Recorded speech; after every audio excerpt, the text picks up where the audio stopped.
ആന്റിയുടെ സമ്മതം ഇല്ലാതെ ഇവിടെ ഒന്നും നടക്കില്ലെന്ന് എനിക്കറിയാം. അനിയത്തിങ് വന്നേ. എന്തുവാടാ? എന്തോന്നാ? എന്റെ ആന്റി, ഈ ക്യാമറയിൽ നിന്ന് ഒഴിഞ്ഞു മാറി നമുക്ക് നമ്മുടെ കാര്യങ്ങൾ ചെയ്യാൻ പറ്റും. ആണോ? ആ, അതിന്റെ ഒരു പൊസിഷൻ അതൊക്കെ അറിഞ്ഞിരുന്നാ മതി. ഓ, അതൊക്കെ ഞാൻ ആന്റിക്ക് പറഞ്ഞുതരാം. അങ്ങനെയാകുമ്പോ ആന്റിയുടെ സ്വാതന്ത്ര്യത്തിനും അധികാരത്തിനും ഒരു തടസ്സം വരികയില്ല. എന്റെ ആദ്യത്തെ വർക്ക് ക്യാൻസൽ ആവുകയില്ല. ആ, എന്നാ നമുക്കത് ആലോചിക്കാം. പക്ഷെ ഉടനെ വേണ്ട. അവളെ ചിലതൊക്കെ കണക്ക് കൂട്ടിയ ഉടനെ CCTV വെക്കാൻ പറഞ്ഞത്.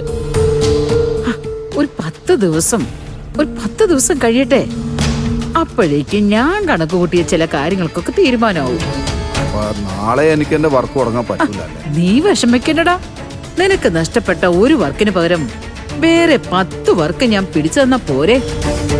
ആ, ആന്റി വിചാരിച്ച എനിക്ക് വർക്ക് പിടിച്ചു തരാൻ പറ്റുമല്ലേ? പിന്നെന്താ? അങ്ങനെയാണെങ്കിൽ ചെറിയൊരു കമ്മീഷൻ ഞാൻ തരാം ആന്റിക്ക്. എനിക്ക് നിന്റെ കമ്മീഷൻ ഒന്നും വേണ്ട. ചില കാര്യങ്ങളിൽ നീ എന്റെ കൂടെ ഒന്ന് നിക്കണം. പറ്റുമോ? ആന്റി പറഞ്ഞാ മതി, ഞാൻ എന്തിനു റെഡി. അതാ. എന്നാലേ ഇപ്പൊ നീ പൊയ്ക്കോ, ഞാൻ നിന്നെ പിന്നെ വിളിച്ചോളാം. ശരി ആന്റി. ഓക്കെ. പിന്നെ മറ്റേ ഓർഡറിന്റെ കാര്യം മറക്കില്ല.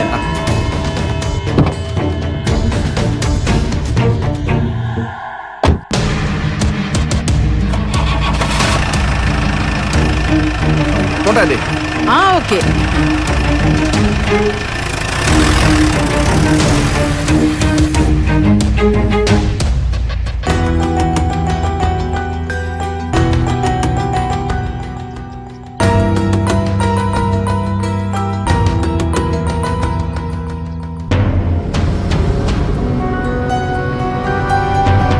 എടോ, തന്നെ സംരക്ഷിക്കാൻ വേണ്ടി അവൾ എന്തൊക്കെ ചെയ്യുമെന്ന് ഞാനൊന്ന് കാണട്ടെ.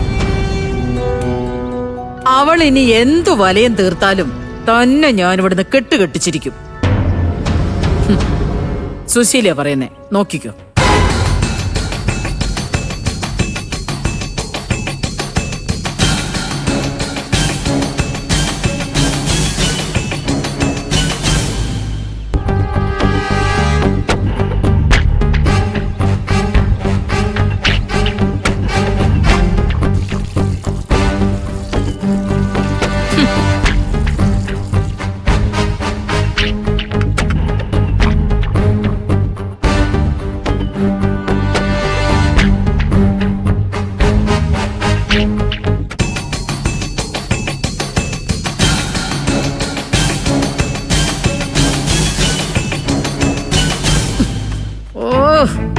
കൊണ്ടലക്കാൻ വെച്ചിരിക്കുക വാഷിംഗ് മെഷീനില്.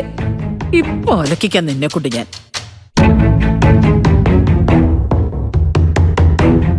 ഒന്ന് മാറി നിക്കടി അങ്ങോട്ട്.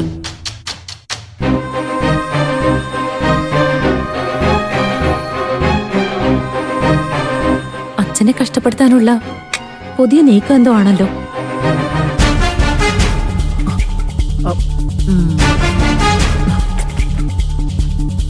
ഇത് മതി, 2 മതി.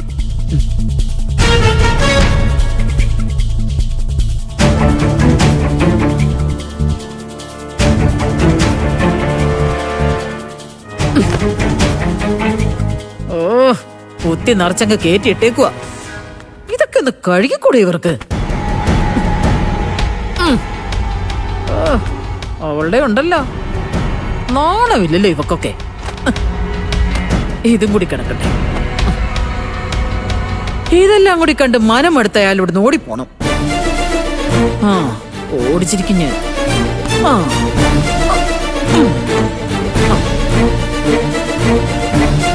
അമ്മ ഇതൊക്കെ എടുത്തോണ്ട് എങ്ങോട്ട് പോവാ? കൂട്ടിയിട്ട് കത്തിക്കാൻ പോവാടി. നീ ഇവിടെ ക്യാമറ വെക്കാൻ പോവല്ലേ? അതിനു മുമ്പ് നിന്നെ പേടിച്ച് ഞാനെല്ലാം കത്തിച്ചു കളയാൻ പോവുക. നിനക്ക് എന്ത് ചെയ്യാൻ പറ്റുമെന്ന് ഞാനൊന്ന് കാണട്ടെ. അയ്യോ, ഞാൻ എന്ത് ചെയ്യാനാ? വീടിന് തീപിടിക്കാൻ തോന്നിയാ ഞാൻ ചിലപ്പോ ഫയർഫോഴ്സിനെ വിളിച്ചേക്കും. അത്രേ ഉള്ളൂ. പോലീസിനെ കൂടി വിളിക്കടി. എന്നിട്ട് എനിക്കെതിരെ കേസെടുപ്പിക്കേ. സുശീലിക്ക് ഒരു ചുക്ക് സംഭവിക്കാൻ പോകുന്നില്ല. അല്ല അമ്മ,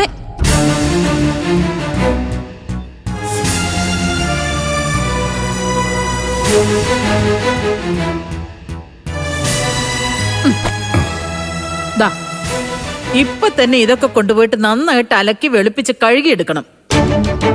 അത് മാത്രം പോരാ, ഉണങ്ങിയ തുണി രാത്രി തന്നെ തേച്ചെടുത്ത് വെക്കണം. തന്റെ കാര്യങ്ങളൊക്കെ ഇവിടെ ഒരുത്തി ചെയ്തു തരുന്നുണ്ടല്ലോ. അപ്പൊ പിന്നെ